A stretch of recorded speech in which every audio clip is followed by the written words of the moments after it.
Hello, welcome to another edition of the Pace Report. I'm Brian Pace, reporting live here at Birdland, here in the heart of the theater district here in New York City. As you guys know, here over the last 19 years, the Pace Report has been on the eyes and the ears of not only the New York music scene, but music abroad, by introducing you to musicians, bands, vocalists, songwriters that are bringing a very different change to the culture and the music. And tonight I'm proud to introduce you to a young lady who's been on the jazz scene internationally for the last decade, but it's through her affiliation with saxophonist Joshua Redman that everybody put their eyes and ears on her. Gabrielle Cavassa hails from California. In fact, Gabrielle performed in the prestigious Sarah Vaughn competition, and she was the co-winner along with vocalist Tawanda. Now, she recorded and toured with Joshua Redman on 2 recordings. In fact, she just released her debut Blue Note Records release, Diavola, which is now available on iTunes, Amazon, as well as Blue Note Records. Tonight here on the Pace Report, you're going to see Gabrielle perform music from her debut Blue Note Records release, Diablo. And also, I had a chance to sit down and break bread with her, one, to talk about recording and being produced by the legendary Don Was, who is the president of Blue Note Records, as well as Joshua Redman. We also sit down to talk about some of her famous and wonderful musical influences, as well as we reflect on how she has transcended her way in bringing her voice to the masses. So sit back, relax, and enjoy highlights of Miss Gabrielle Cavassa performing music from her debut Blue Note Records release, Diablo, live here on the Pace Report, live at the Birdland Theater here in New York City.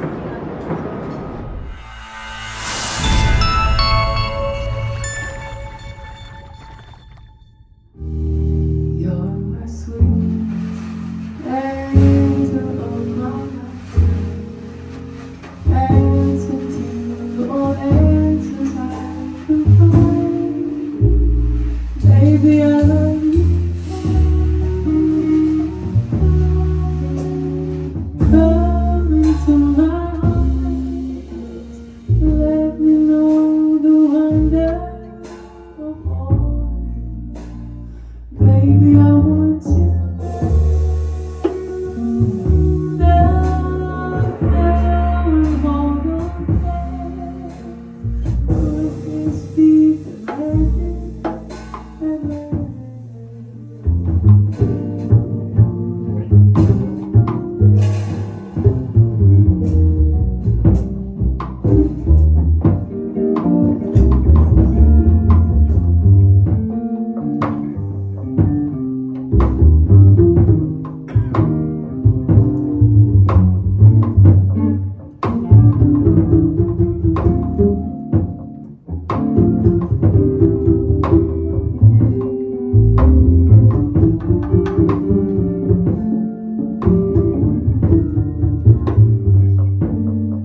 Diavola? Diavola. I mean, we are really promoting this. Yes. Diavola, okay? This is the official New York record release performance. Thank you for having me. Thank you. Diavola, she has some dilemmas. Yes. Can you explain to my viewers the concept of Diavola and how her dilemma is being, I guess, how do we end the dilemma? That's a good question. I don't think it was solved. I don't think the dilemma of Diavola has been solved. But it was created, at least. Diavola is a character that I invented, I think, out of necessity in order to be able to express and embody some of the emotions that I was very ashamed to have, like anger and jealousy, vanity, even like violence. Like when the song Diavola, I go to like the ultimate fantasy of rage, which is something I would never allow myself to even really think about. So Diavola was able, like by inhabiting that character, I was able to just like go into a different part of myself, I guess. I mean, the Italian really came out. Yeah. I mean, and you do sing in your native Italian on a couple of songs on this record, and then writing, you wrote in Italian too. No, I didn't write in Italian, and it's not my native language. But my grandparents speak Italian, didn't teach my mom, and then of course my generation, I want to know all about it. So I understand it, like especially if someone's yelling at me or scolding me. But I've been learning a lot. And through work, I've gotten to go to Italy so much in the last few years. Not so much, but more than ever before, and see my family who lives there. And so yeah, I'm learning, and I'm learning through songs. How hard was it for you to, because you're shedding, you're really shedding when you're writing and you are performing these songs, and how hard was it for you to communicate all of this to your band? And now that the record is out, you're conveying all of this to your music fans. Yeah. You mean like communicate the concepts? Yes. Yeah, that's a shed in itself. Like, initially it was hard. Like, it's getting easier and easier as I understand it better. But I remember like talking to the recording band and being like, trying to tell them the story of Diavola, and they were just like trying to take it in, and I felt so nervous in that moment because it's such a vulnerable story, and maybe I explain things too literally or like want people to understand too much. I guess I've kind of learned to let people interpret it more. Like I don't need to tell them exactly what it means to me. I can let it mean something to them and just give some structure or like guidance. When I was listening to the record, raindrops keep falling on my head. We go to Burt Bacharach and How David, and then we go into Prisoner of Love, and I'm like, now these are some heavy songs. They're the concepts and the melodies, and also the interpretation of the words, and you bring a very soft and very unique flow to how you approach these songs. How did you develop that? Well, I think that my goal is always to be very honest and very myself, because that's what I feel that all of my favorite singers and favorite musicians have in common. You know, they're just so themselves. And so even though Billie Holiday is my favorite singer, I don't want to sound like her. I want to be like her, you know? And so that means being totally myself. So it's just my nature, I think, to like how I can hear myself think usually is by being really quiet, and how I can like process things. I'm kind of slow, I'm kind of quiet in my most like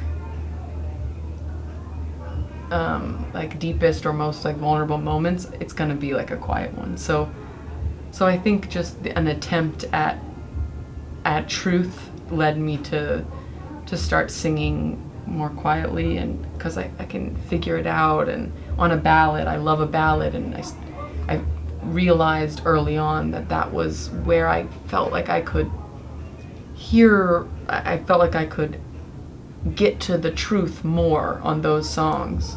And it's not to say I love loud, I love fast, but for me it has to start quiet. And I'm glad you brought that up, because when I'm watching you on stage, I think of Krall and Shirley Horn and Roberta Flack and Norah Jones. They don't spend a lot of time working it too fast. Yeah. They take their time getting to first, second, third, and home run with whatever you're doing. Is that your plan with how you plan to do this music? Like career-wise? Yes. Because it's okay to take your time. I think I've been taking my time, and I'm amazed at how my career has unfolded, because I feel like kind of old. Like, I'm 31. I can't believe I said that out loud on camera. But I feel like for a new singer who's coming on the scene and people are describing me as new and young, like, I'm not that new or young. Like, I've been doing this for 10 years and taking my time the whole time. I'm slow. So yeah, I think I'll just keep moving that way up my mountain. Stay sometime to the sun. And I told him I didn't like the way God things done, sleeping on the job. No. Raindrops keep falling on my head, they keep falling. But there's one thing I know. The blues they send to me won't be free. This I know, happiness will come to make me.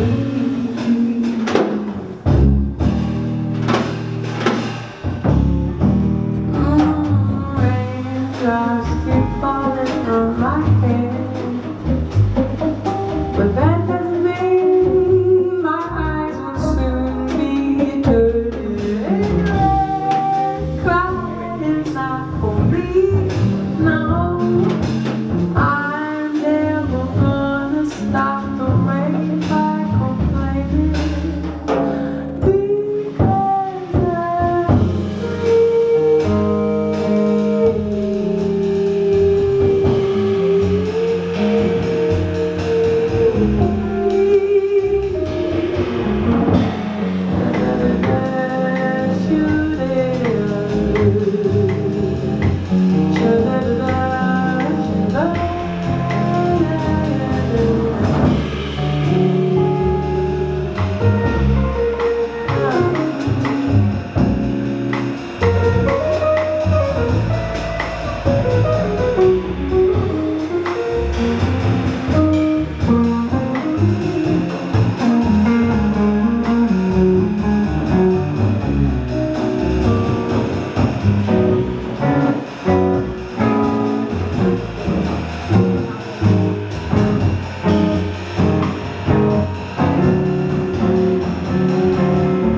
This album was produced by Don Was, who is the president of Blue Note Records, and Joshua Redman, who he's been at the game for a while. Tell me how both these men were the masters of getting this album out. Both of those men are masters, and I feel so grateful to have been seen by them, you know, like, and understood by them, both of them. And they both looked out for me in different ways. I think they both saw, like, they wanted to, they didn't want to mold me into anything, you know. They wanted me to express, be my best, and express what I had to offer my best, and in different ways they created situations where I would like blossom. And I think, like, Josh knows me really well. Like, we've been working together a lot. He knows me really well musically and personally. So in terms of, like, you know, who the band was going to be and how we were going to do it, and even, you know, even down to how, like, each little musical moment was going to go and the arrangements, like, we really worked hard at that. And Don has, you know, because he has such a wide, like, super wide background of the things he does, the types of music he produces, but also as a player, and as a record label head. So, like, he just is coming at it from such a wide perspective, and kind of guiding, you know. He was more like, hey, I wasn't feeling like you need to do that, like, why don't you do that again? Like, something needs to change here. I didn't feel that. I didn't feel the emotion there. Where, like, Josh probably wouldn't. Like, they're just coming from different angles. And this is a guy who's produced the Rolling Stones, Yeah. Body Rate. His track record of historical and iconic records he's produced. He's a developer. He's a developer of the moment and also a musical cultural experience. Did you fall in line with that? What do you mean? The fact that, just like I said, those musicians that he's produced over the decades, he's put out a musical, what's the word I want to use? He's put out records that have stood the test of time. Yeah, I can't legacies. make you, I can't make you love me. I love that song. Yeah, I'm surprised you didn't record that. I might someday. But, you know, I really like Adele's version of that song. So, I don't know. Yeah, Kind of made me not want to do it. Well, she took it to a very different direction. Direction. Yeah, and that's what your role as a musician too. Yeah, I mean, it's not bad. I have to ask you about coming into this. I've read something very interesting about one of your favorite vocalists who you admired, Phyllis Hyman. Oh, yes. I don't hear too many vocalists, especially your age, talking about Phyllis Hyman. What was it about Miss Hyman that just turned you inside out? Oh, I mean, that's kind of what she does. I think, to me, she's in this, like, lineage of, I hear, like, so much Nancy Wilson in her. And, like, to me, it's like Dinah Washington, Nancy Wilson, Phyllis Hyman, taking it into a totally different, like a musical direction. The way that she, I guess I really relate to the way that she interprets music. I think she's really different than a lot of the singers of that time. How she, so emotional and just like, and so free and just holds out notes for a long time, and she's so sensual. And that music, like that disco period, like disco and soul in that time period was like so overtly like sexual, but she's sensual. She's like, she's so deep, but she has a huge range. Like, she's just like a irresistible voice and force, and she's not pushing too hard, she's not trying too hard. And I think some people would like describe her as a powerhouse, but like to me she really is more on the like sensitive side, which I kind of feel that way about like Anita Baker too. Mm-hmm. Like really a different approach, and like an approach that like works. I don't know why I reminded of Anita Baker, because it's like it's an approach that works for her, and like no one else could do it but her. And Phyllis Hyman's the same way. Yeah. No one else was like soaring over the band like that. Like she's just special. Anita Baker is the closest thing to Sarah Vaughn we have. Yeah. And I remember when Anita first started, she was playing piano and singing. Yeah. And that was just, she needs to go back to that. Yeah. Because that's the complete package.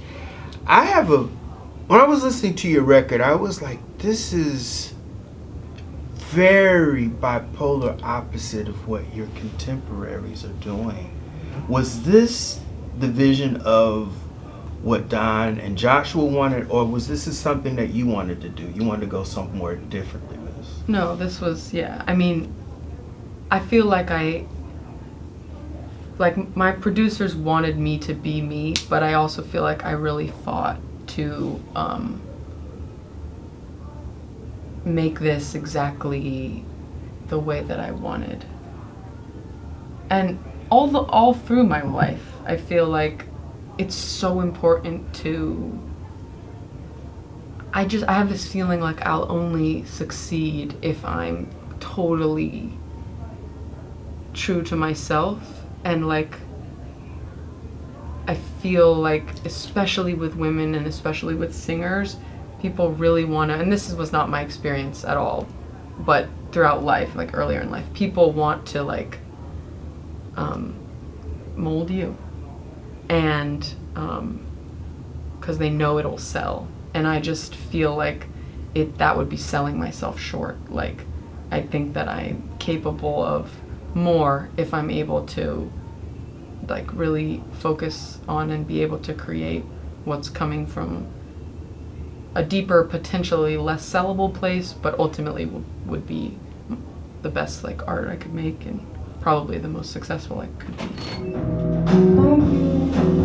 In the ocean, I'd spend my days thinking nothing.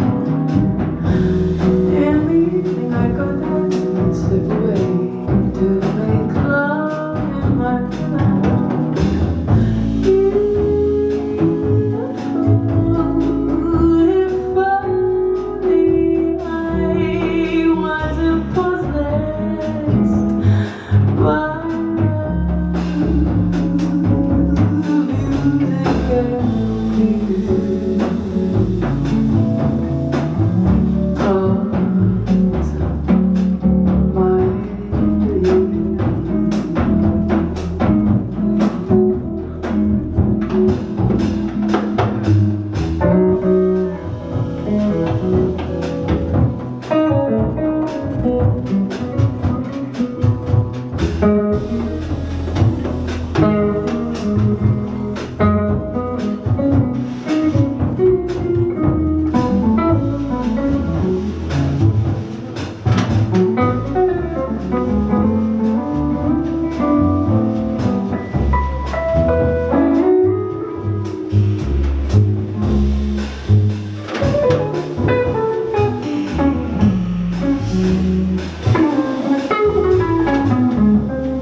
You came into this music late. You studied music at San Francisco State? San Francisco State.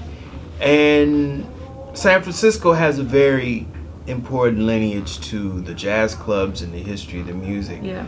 How did you learn and actually erase some of the stuff that you thought you knew that you had to throw out and actually have to craft and work on your craft?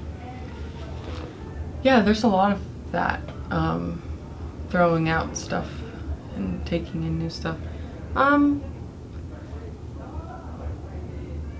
I guess just time. Yeah, I'm really grateful for like every year and all the time that I've spent singing and listening to music, and I feel like, you know, it's like kind of like the more you learn, the less you realize that you know less and less. And but also I tap more and more into like what I want to be doing and how to do it. But in San Francisco, for example, great like jazz city, amazing place for me to start. And I performed a lot there, and I was really not good in school because I was like out, like I was at Club Deluxe like so many nights of the week, just trying to sit in, trying to get gigs and learning from the scene. And also the scene out there is like older. It's not a lot of young people, so I didn't feel like I had a lot of like peers. So I was just like me and like the old men, and that was like how I did college.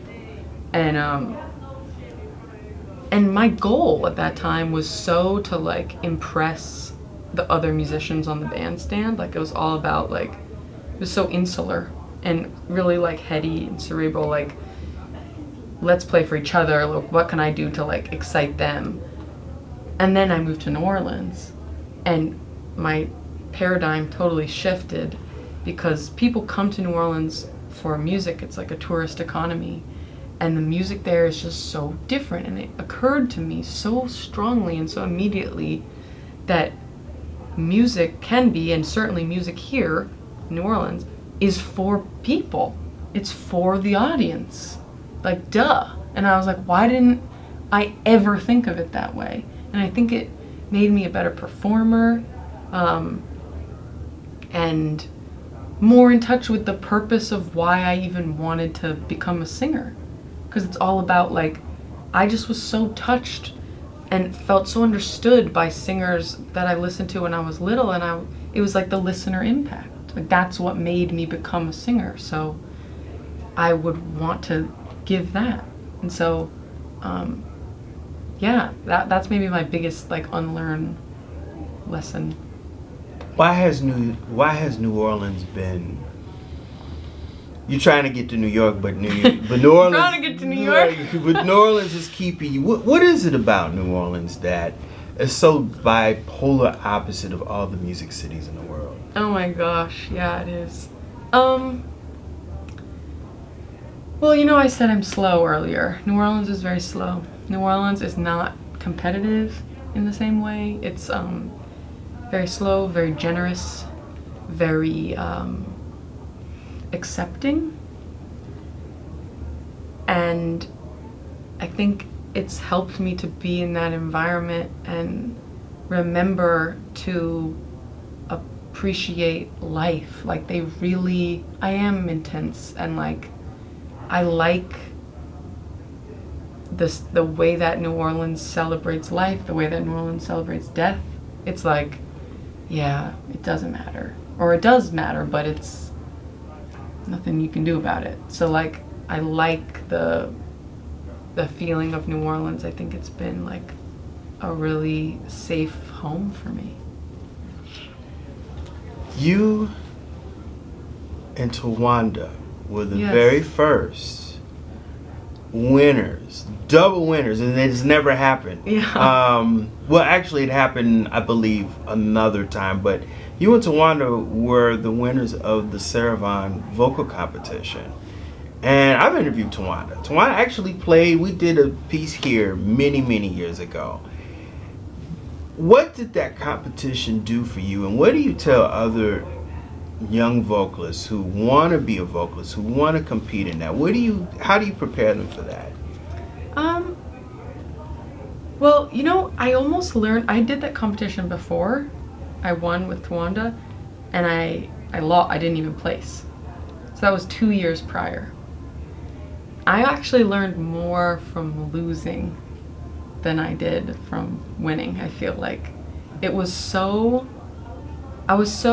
proud of myself for going. I was so proud of myself for being there, and I had done an original song, and I think the judges hated it. And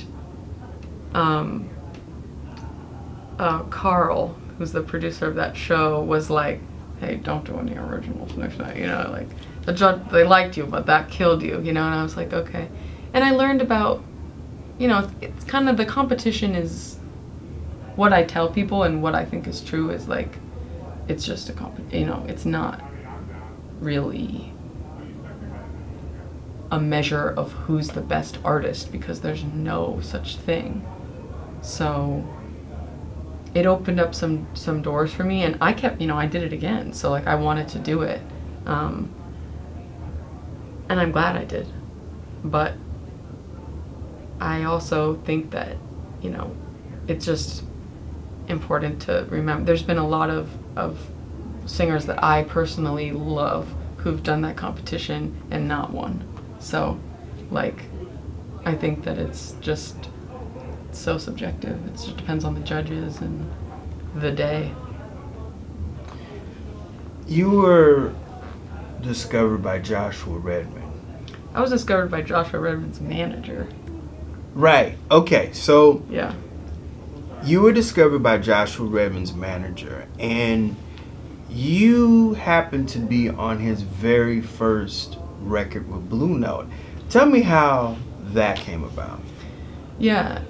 So Josh was in between labels, but so he did this record on his own. I think they already wanted to do a vocal record. He had been wanting to do that, but didn't. I feel like I'm not clear on that. We should ask him. But Anne-Marie, his manager, saw me singing at a wedding. And listen, I had better gigs, but it just happened to be a wedding. And she was a guest. And she didn't talk to me that night, but she got my number from somebody. And I woke up to a lot of missed calls from her and texts. And she wanted to meet me for lunch.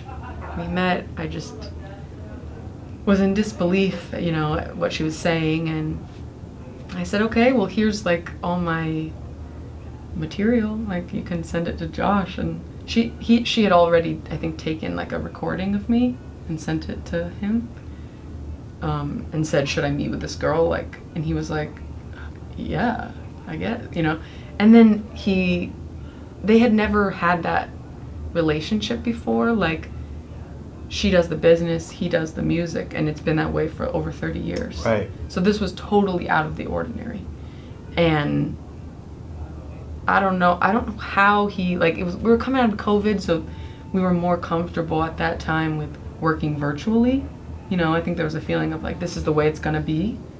So he reached out to me like 2 weeks later, and we had a conversation, and he had checked out my record a lot and really liked it. And which I had one record that was independently made. And he said, do you want to make a record with me? And I was like, yeah. So we did. And it was kind of going for the Cannonball Adderley, Nancy Wilson. That's where I kind of felt that when I listened. I mean, to the there's a record. lot of great examples, like, you know, John Coltrane, Johnny Hartman. Yeah, like, yeah. Yeah, Billy and Lester. Yeah. What is it that you learned from Joshua the last couple of years? Because you're on his current record as well. Yeah, so much. And I'm realizing more and more as I'm, you know, going back to band leading and touring this record, how much I've learned from him and how much I want to be like him in how I treat my band, how I run my band. There's just so, like, little things like that, but also more grand things like, you know, I've never met anybody who had higher standards than me, or like was more, not ambitious, but like, I feel like I've gone through my whole life and everyone like is rolling their eyes like, Gabby, like, come on, it's good enough. Like, I'm such a perfectionist. Like, it's good enough, just put it out, or just, come on, like, we don't have time for your standards. And Josh is this, like, it was comforting to just know that, like, my striving is not in vain, because, like, that's exactly how he is. Just like one thing. I mean, I think I also, something about entrusting yourself, which doesn't necessarily have to do with standards, but like just following. He trusts me, he trusts his musicians so much, and he trusts himself, and like that's so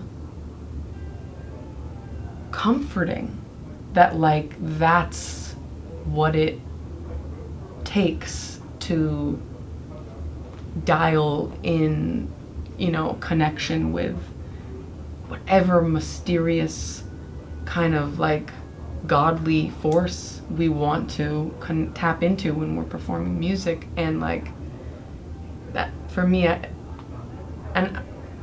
for me, the whole experience of working with him and everything that came along with it, I think brought me to a place of like, I gotta rely on myself more, I gotta trust myself more, and that's gonna guide me.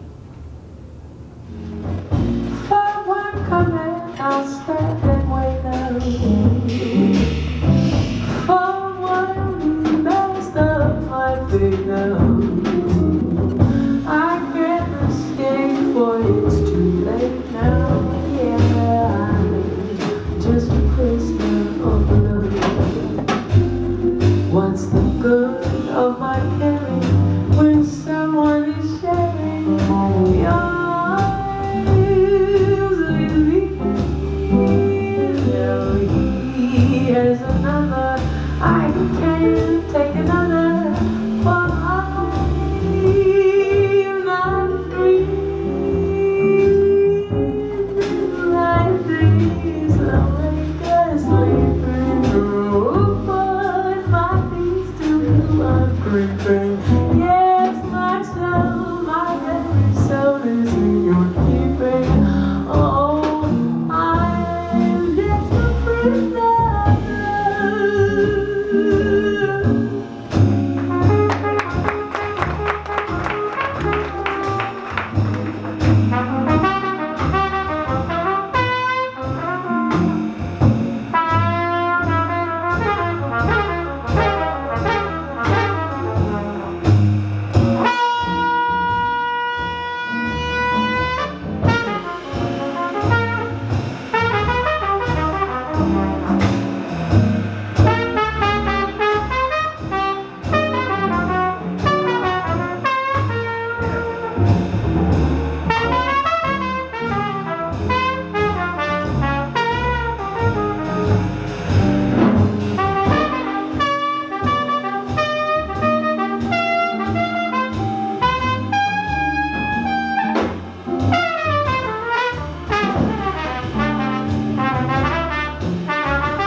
just a prisoner of love.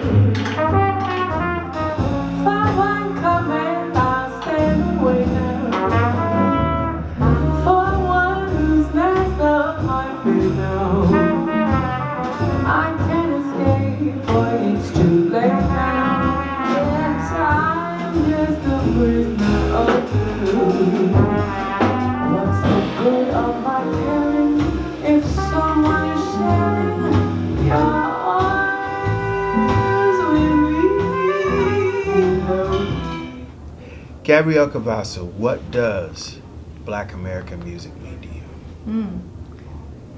I mean, it's a music that I've dedicated my life to, basically, and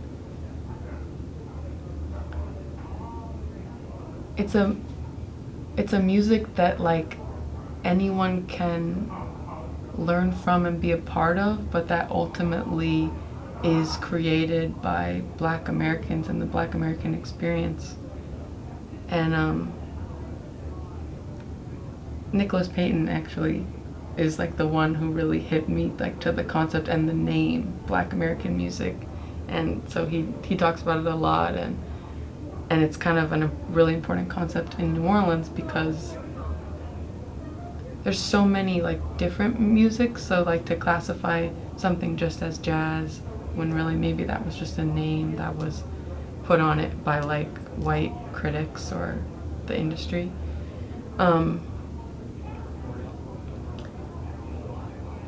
Yeah, it's a living, breathing thing that evolves and is composed of so many different people and so many different influences.